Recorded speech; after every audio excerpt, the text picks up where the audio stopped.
I asked to see these sounds with my ears. Mm-hmm. The only podcast that can hear sounds and see images.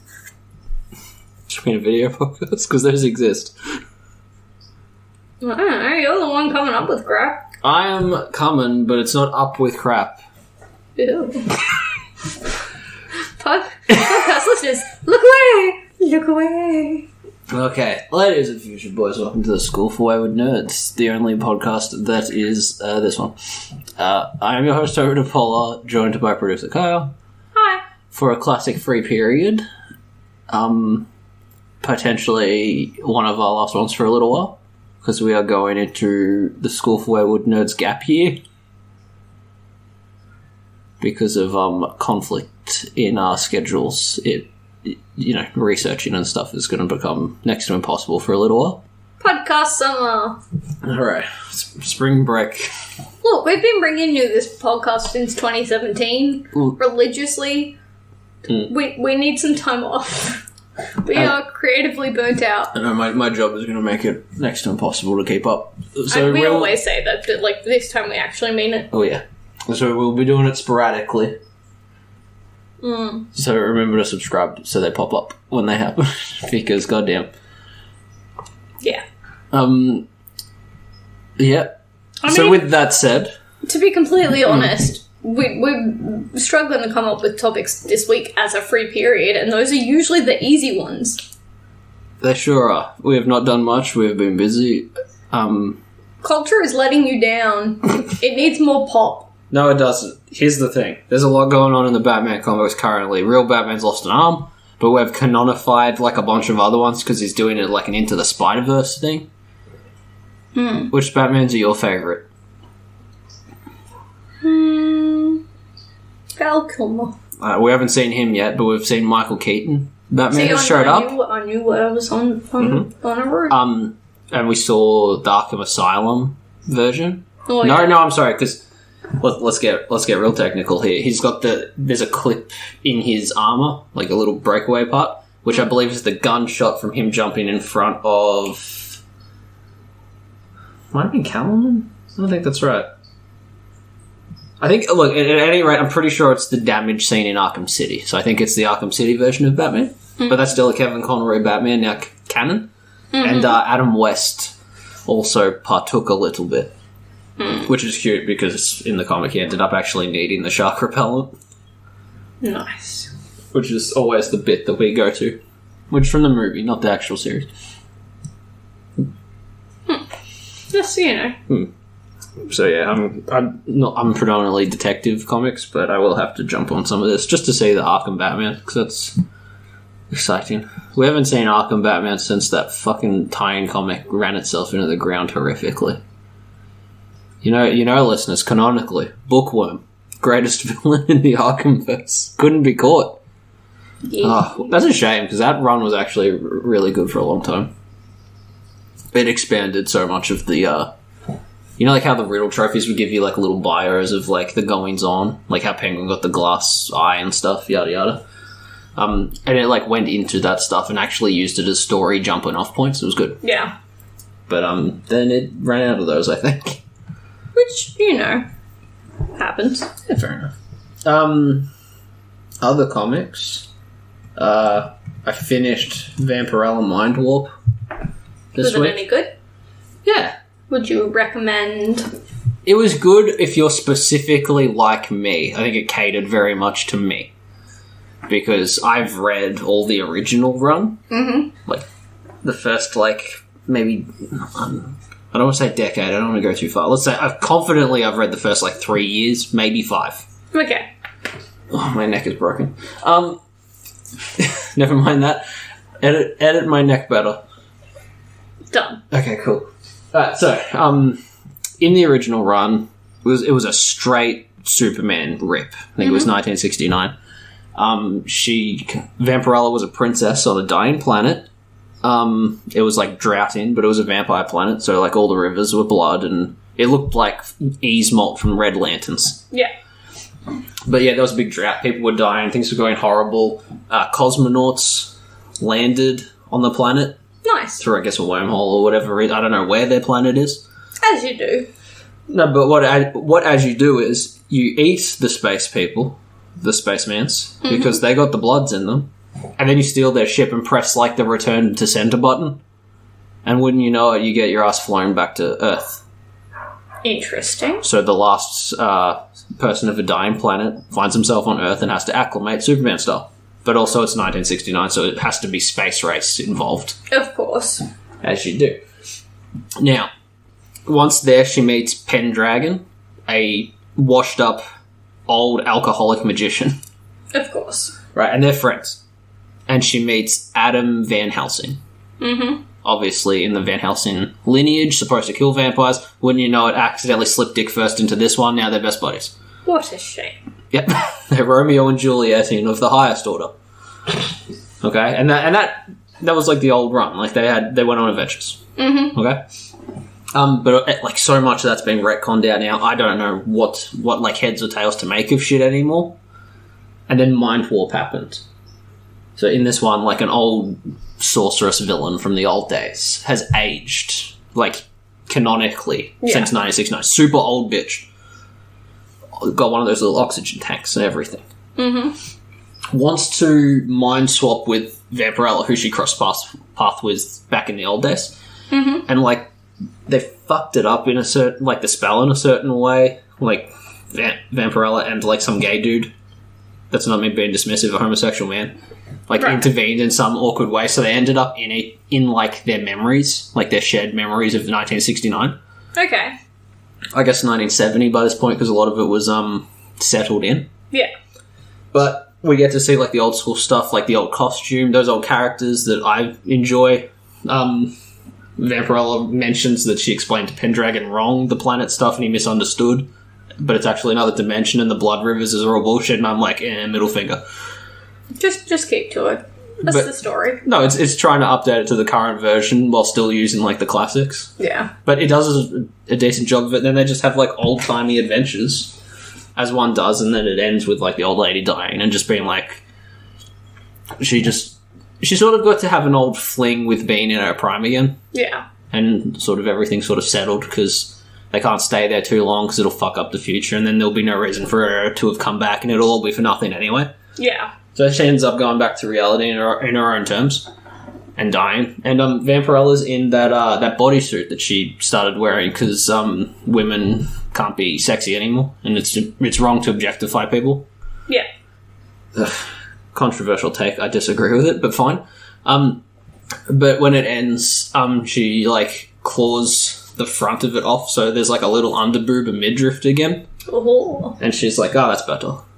Yeah. You know, and this it was funny to me because that's the ending, and so like my mental, my narration is like, and so Vampirella learned to show booba once more,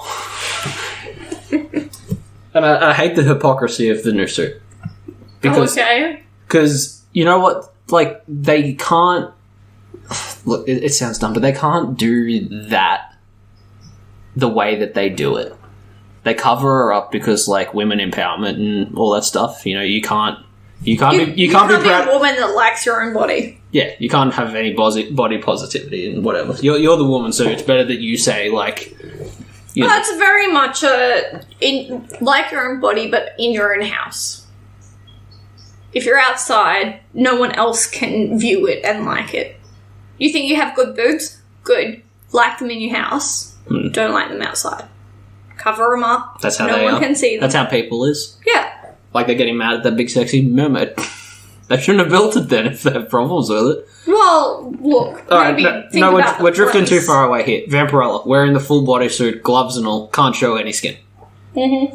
What is on the cover every time, every single variant to sell the book? It's Vampirella in the little sexy outfit. In the fucking mankini from Borat. Yeah. It's so hypocritical and it bugs me. Yeah. Like, if you're gonna do it, fucking do it, man. Who cares? It's our whole thing. Either do it 100% or don't do it at all. It's empowering, I guess, for an attractive woman to feel body positive. Yeah. And you don't have to necessarily be attractive. You just have to be confident with yourself. Mm. Do what makes you happy and all that shit. Speaking of, the only other thing I read recently was, the Action Comics, 1050 era, now that it's broken up into multiple stories. Oh, okay. So you have, the prequel stuff with young John Kent living in Smallville, growing up with Superman and Lois when they took their hiatus. Yeah. And then you have current Superman, which it's too crowded. Yeah. Okay, so you have Superman, Superboy, one of the other Superboys, Supergirl. Lois is just in the apartment with this 20 group. There's two kids from War World. It's very crowded for a single apartment. Yeah. Okay, there's a lot going on. Especially in a book that's split up into 3 different books. It's very crowded and very clunky. Steele's there, and his niece, whose name I have lost. So they're dealing with the housing crisis in the only way they know how. Packed to the rafters, Kryptonian style. But in the back, so that you've got the Power Girl stuff. Ow. Yeah. So in those, after the recent event, whichever one, there's so many at this point, they overlap. Power Girl has telepathical powers now, Yeah. so she can sort of go into your mindscape like Persona 5. Yeah, of course. But she's using it for sense. therapy. She works with Omen, who's a lady, and they do therapy sessions. The first one, Beast Boy came in, and he was stuck as animal. I forget which, but she went into his dreamscape and fixed it. And in the one I read, I think I'm a month behind now. She went into Supergirl's mindscape. Yeah. Which is a fun sort of combination of the two, because we know Power Girl is just a slightly more mature Supergirl. Mm-hmm. And that was a fun little crossover. Her brains. Because Supergirl still has that legacy thing. Because Clark Kent was a baby, does not remember Yeah. Krypton, but she's more Philip J. Fry. She got frozen as a teenager and then went to Earth. Mm. So she does remember it, and she remembers Kryptonian and all that sort of stuff, and she feels obligated to be sort of the spokesperson for this forgotten planet because she's the only one with memories left. And she puts herself in a very high pedestal, and that stresses her out a little bit. But Power Girl's past all that shit. She's kind of it's fine. Yeah. You'll be right. You're fine. You'll grow tits. It's all good. Yeah. Yeah. But yeah, it's fun. You don't really see those two fuck with one another very often. Which feels like it could be fun. A generational gap in the same person. Yeah. It's interesting. I should do more of that. I apologise. We have a cat that really wants attention right now. Typical. He's I don't want to be your friend any other day of the week. Or any time of day. But you're recording the podcast, and that's where I like to be. Mm-hmm. So yeah, those are the two things I've written down to talk about. I've got something to talk about. What do you got? We watched the new Power Rangers film. Power Rangers, huh? The reunion film. Once and Forever. Yeah. Once and Always? Always and Forever, maybe. You know what I'm going to do is I'm going to check. Yeah. Because it's definitely got a title. Idea. I can confirm it has a title. But yeah, we sat down and we watched that. We did. I think they dealt with everything in a pretty decent way. Yeah. It was kind of a hard film to try and work out. It's nice to do a reunion film, but it's hard to do it when most of you aren't there anymore. When you're a bit limited. Did you like the story of they all have to come together because Trini died as a thing of Rita? I think it came out okay. Because that was my main concern. Is it's gonna feel gratuitous. Yeah. But I think they did an okay job of it. I think it was alright. They don't really bring up the Tommy stuff because that sort of happened during. Yeah. But I like... The script wasn't ready for the second one. But I think they handled it nicely by just, trying to pull in other errors and be okay, we've got two people that can we saw some of the Power Rangers in need. space. We saw Rocky as well, who was Mighty Morphin for a bit but moved on to, he continued. We saw what happens with Billy.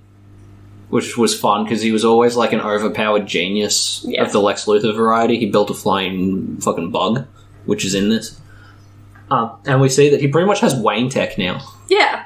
And it's above the base. Like, he built over the top of the Power Ranger, like, station thing. Which, I mean, you know, it's very, Batman, the Batcave is underneath Wayne Manor. I always like the way people use Billy these days, because, like, he's, like, pretty much superpowered in the comics. Like, his knowledge of how the grid works and how all the morphers and stuff happen is, like, nuts. But it's fun that that's what they do with him. It makes sense in this that they're like, he works with every single team. Like, they kind of tell you that all of the Power Rangers in space stuff, he worked it out and troubleshot it and all of that. So, like, they give him a reason to have that much intelligence. Yeah. They introduce They definitely worked the hardest on this one in kind of hindsight. replacement for Trini. Yeah. Which is her daughter. I'm fact-checking if it's actually It's done or in not. a really nice way. It is hard to tell. Yeah, but I think, you know, it was done well enough that we watched it with tiny humans, and they enjoyed it. We enjoyed it because we, like, recognised people in it. Yeah, and yeah. You've read the comics, did it, like, pull in a lot of that as well? No, but what it did was it kept things canon, which I appreciated. It mentioned things all the way through the Zordon arc. If you listen to our 6th Ranger coverage, you'll hear plenty of how they separate those sort of things. But, like, Zordon is gone. Canonically, what he did succeeded. Rita is still gone, but she had made a fail-safe, like, android of herself. Yeah. Which is how they get around the fact that they don't have her anymore, because this was made. This wasn't pinched from, you know, stuff. Like how Forever Red is a cool crossover, but it was the Super Sentai show that they made that out of. I forget what the big war was, where, like, every Ranger was there, including some that they hadn't introduced in Power Rangers because they were taking it from Super Sentai. This one was actually sort of made. Which, if you're not sure, Super Sentai was a Japanese show that they, like, a US company went in and bought their footage and then just... So it was a US company went in and bought all the footage and then just, like, made the teenager clips to fit it together into a storyline that made sense. Oh, yeah. Amy Jo Johnson, who didn't reprise her role as the Pink Ranger in this. No. She did an anniversary thing that I actually fucking read. She co-wrote some of the comic stuff. Oh, that's cool. Pretty sure she did the pink. I'd have to go through my long boxes to check, but I'm pretty sure she did that pink side story that had, like, her fighting with the evil, Batman Injustice Version. Yeah. Cool. Because there was a version of her that joined Green Ranger.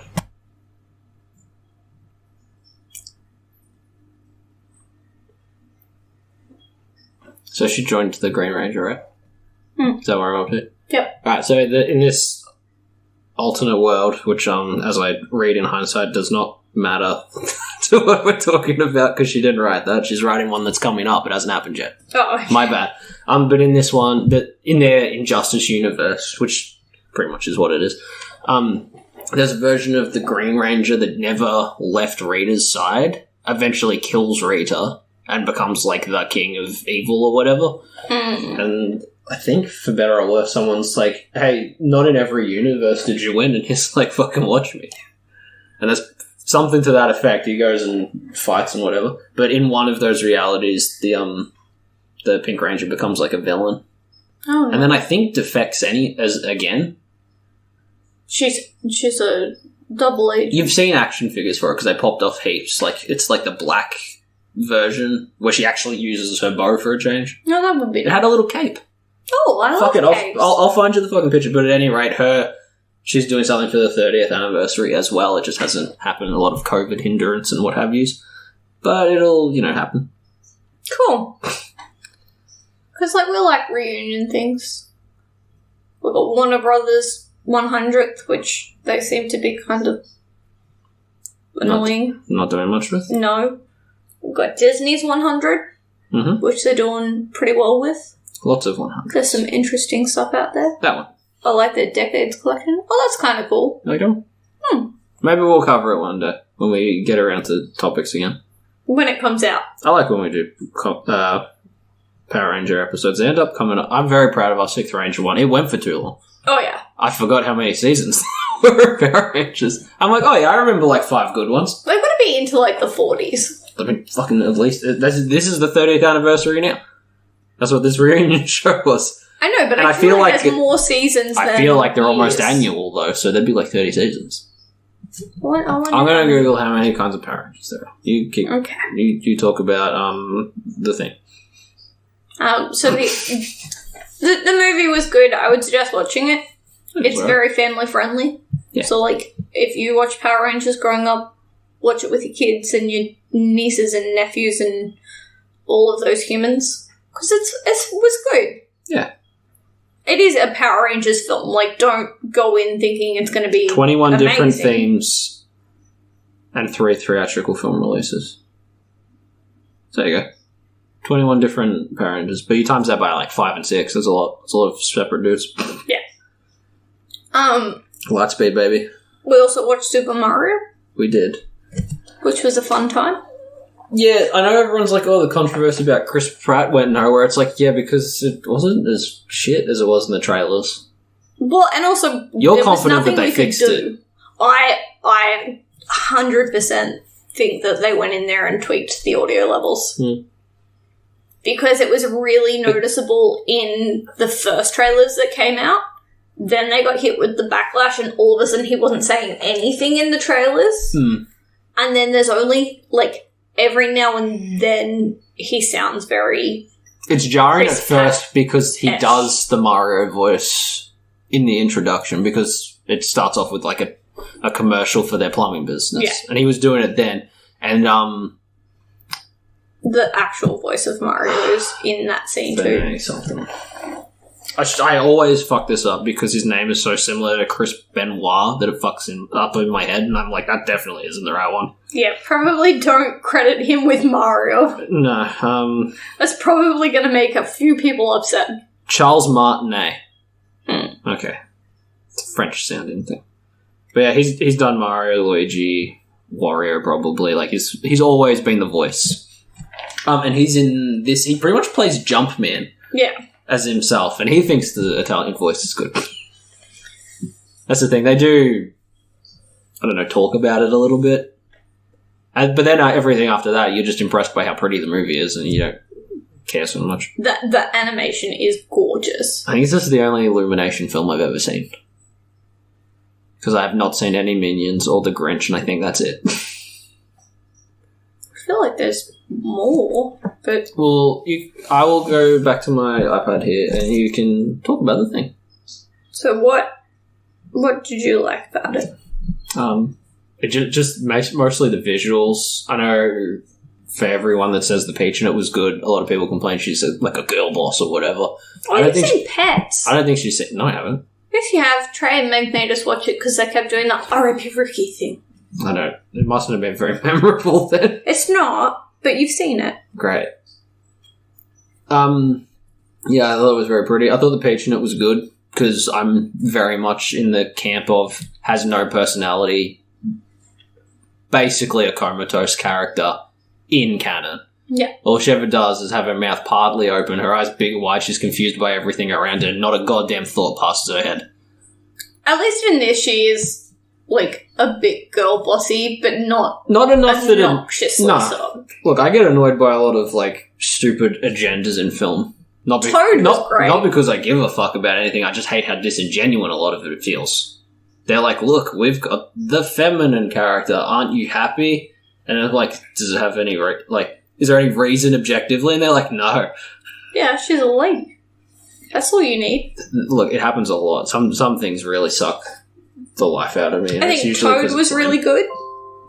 I think that I liked Donkey Kong despite the fact that That's the voice people should have he's bitched about just more. a super annoying character. No, the joke is that he's fucking Seth, Rogen? Yes. Okay. Seth Rogen. Yeah, that sounds right. Because his voice is not covered at all. No, he's not even trying to do it differently. And Illumination told him they hired him because he's a fucking name on the poster. Yeah. I hate that shit. I really do. But I like that they used the fact that he laughs like Seth Rogen as a joke sometimes. Yeah. But, like, the Rainbow Road part was really great.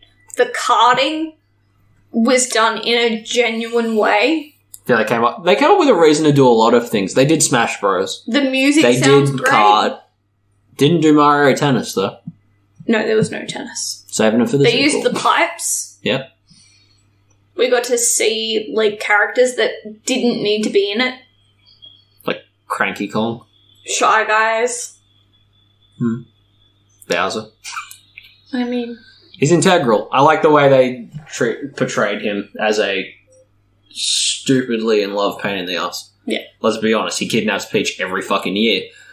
You kind of have to make him exactly like that, right? He just has the star so he can get her to marry him. Yeah. That's the only reason. Jack Black is doing a Bowser voice. Jack Black tries harder than anyone else in this film. I think Charlie Day as Luigi does a pretty good job. He does It's sound not like bad. he sounds like Charlie, but Charlie's high energy panic is very Luigi anyway. Yeah. That was just like a good cast choice, I think. That one didn't feel necessarily as stunt casty as the other ones. He just felt like he was in the right line of work. I think that it is so pretty and bright and everything is, like, done with such a good nod that you can overlook the voice cast. While watching Honestly, the most film. of it ain't that much of a problem. The Chris Pratt and the Seth Rogen ones are the only weird choices, and you sort of end up getting used to them pretty quickly because everything else. Yeah. I can understand why it's as popular as it is. Yeah, I think it went good. I think it is good. Look, I've seen the old Mario movie. It's the other thing that went really well, Mm. if you've been playing along at home. Our Comic-Con went really well. Yeah. We had a fun time. There was lots of people there. Yeah. I'm glad that post-COVID conventions are starting to really, like, pop off again. I'm sure they have been everywhere, but for us in the middle of fucking nowhere where we live, it's very rare that we see anything. I know it sounds, like, counterintuitive, Mhm. but I think it was good that we had a couple of years off. Like, where we couldn't get big fans, and we couldn't... Because it kind of reignited that having a place for people to go. Yeah.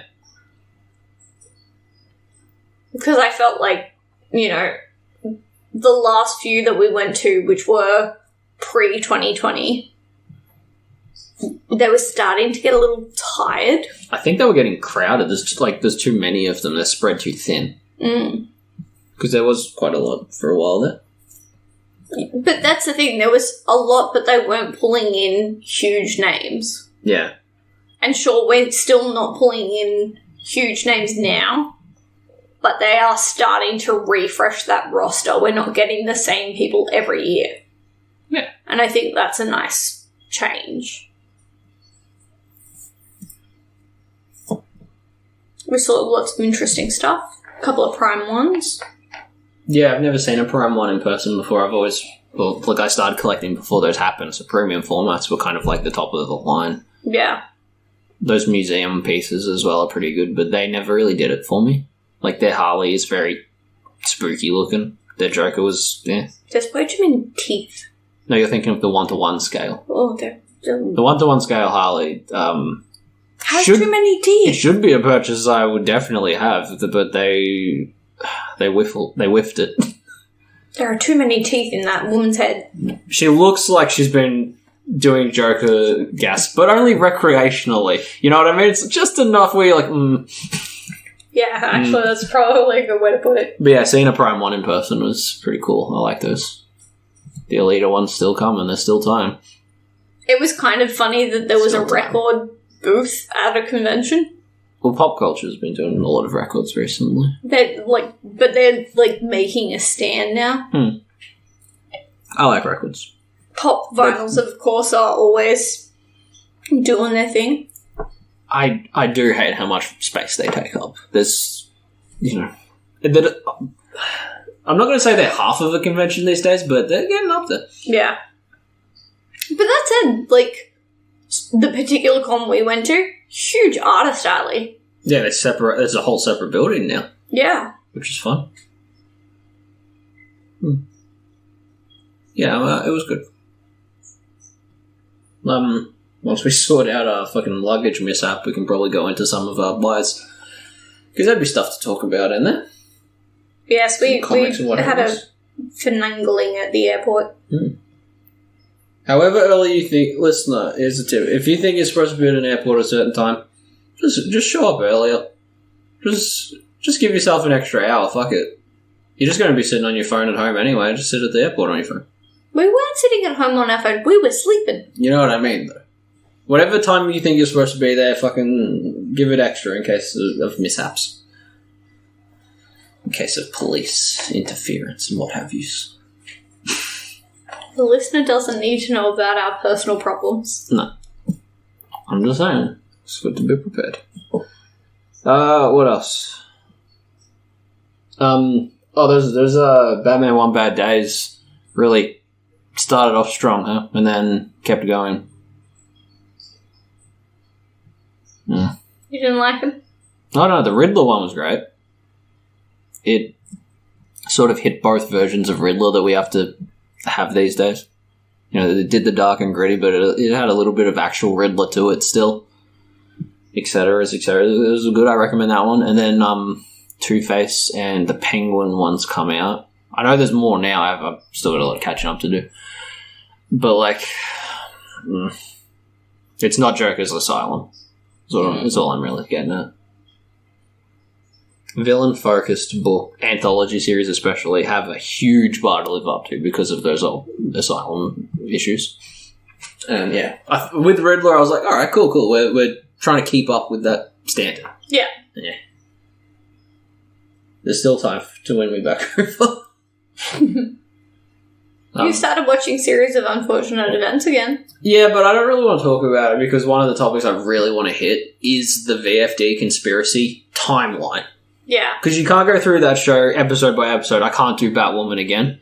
This isn't it's good Batwoman, but those are thick-ass episodes, you know what I mean? I'm like, fuck, I can't do these. So, I want to take the time to do an episode about it. Yeah. And I think the timeline is a good way of going through it. I want to do that. I want to talk about parody movies, but I realize that's a huge genre.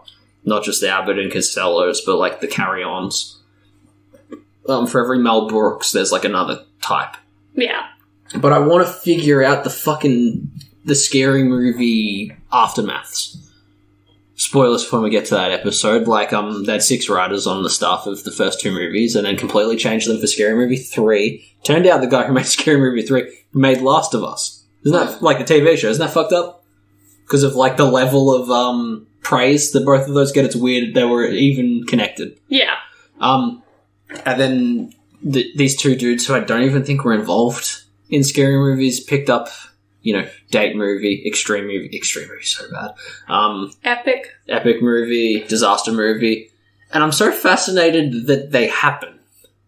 You know what I mean? Like, that they got away with just doing steady 1-star work for so long. Buddy, Vampire Socks. They did that one too. That's what I'm saying. Like, how the fuck did they... I want to investigate this. It's a little... It's almost a psychological, like, question. Look, I watched them, but, like, when... Well, I even peed it off, and I'm... Not another teen movie, technically. Not another teen movie is fucking good. It is It is just film. In a weird... It's in a weird category to be good in. Yeah. Alright, that one's actually well written. I enjoy that one. Oh, it's hilarious. It pays homage like the first couple Scary Movies do. It's not just bullshittery. And then Jack Sparrow was there. Yeah. And then the White Witch from Narnia was... They do a lot of Narnia in Epic Movie, which is weird. Because who the fuck remembers Lion the Witch in the Wardrobe, dude? I remember Prince Caspian. I can't believe how quick... But for a very different reason. Because you're jerking off. You're a sicko. He's hot. No, they don't bring up Prince Caspian until Disaster Movie because the sequel hadn't happened yet. I can't wait for that trilogy to conclude. Whew. Yeah, that's why it's weird that they focused on Narnia, because they handballed X-Men and Harry Potter off for that. Yeah. Weird. So much MTV Cribs. Yeah, I'm gonna figure that shit out. I'm gonna work out why they kept happening. I used to watch them because they had a lot of, it did a lot of the teen sex stuff. It tricked me with boobs. But I was like, I was like 14. It knew its audience. It knew its audience. People too old for fucking... Shitty jokes and boobs. No, it's people too old for, like, Play School and Arthur, but people who aren't old enough for good film shit. We're talking 12. We're talking... PG-13. Exactly the demographic Hannah Montana had. But the boy wants. Yeah. Much to our fearless leader's dismay, I'm reading Throne of Glass. Yeah, no, you're going to do an episode about it. It's great. I finished Now it's on air, it's canon. I finished ACOTAR, I reread ACOTAR, now I'm trying another one. Okay. You're into Kingdom of the Wicked? Technically, I could read her Catwoman Oh, yeah. novel and cover that, and we would both be happy. I don't know if it'll make me Catwoman, happy. it's- I don't know if any of those books will make me happy. The fact that Batman's just a boy in a leather jacket on those weird books is weird.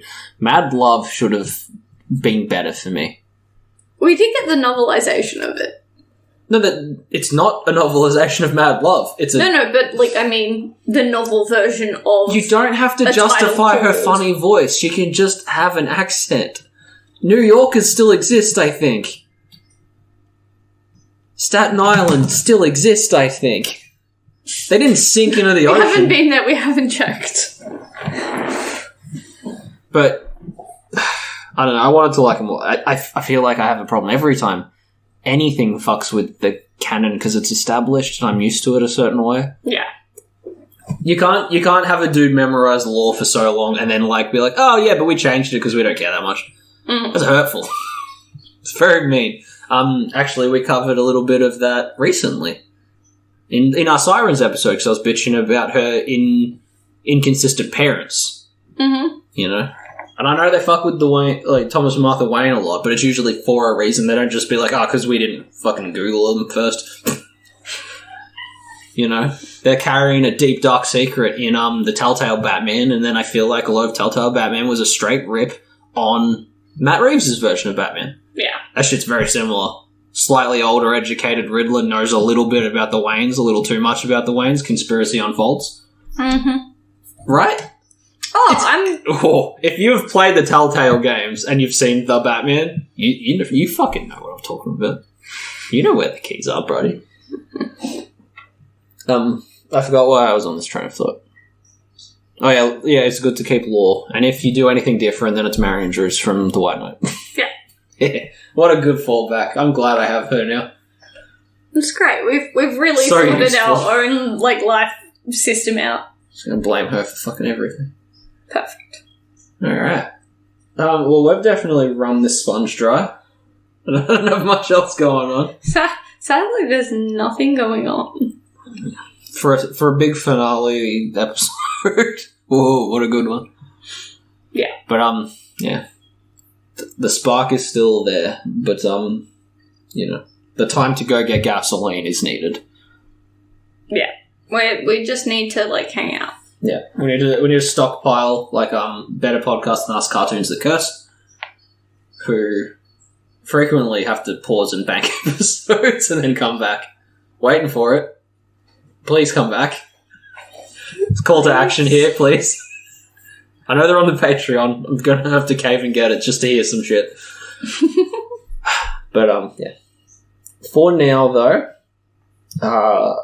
school holidays for the Wayward Nerds.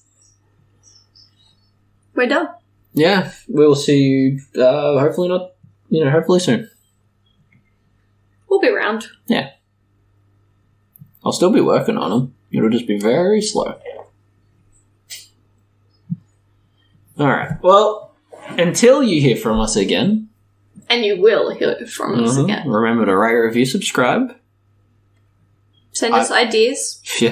Yeah, go for it. Send us scripts. Fuck, I don't care. Yeah, you want to do a script, we'll read it. Oh my god. Yep, so that won't go horribly. I've been your host, Toby DePaul. I've been joined by producer Kyle. I'm here. And school's out for the summer. Yeah. Kaya, edit in the song. Alice Cooper. What are they going to do? Cease and assist us? We're not checking them emails yet. We're busy. Do you remember, like... Sorry to go back into a tangent. You can leave if you want, listeners, but, like, we are done. But do you remember, like, a lot of, like, good podcasts that I really enjoy, like, started off so small that they just straight used licensed music because no one listened enough to give a fuck? Binging with Babish. Binging with Babish did it. I know it's not a podcast, but, like, same thing. I don't even want to sell out my people because I don't want to get rid of these old episodes. They're amazing, but, like, a lot of... You know, the ones I liked would start off with, like, a Primus song, because, like, what are they going to do?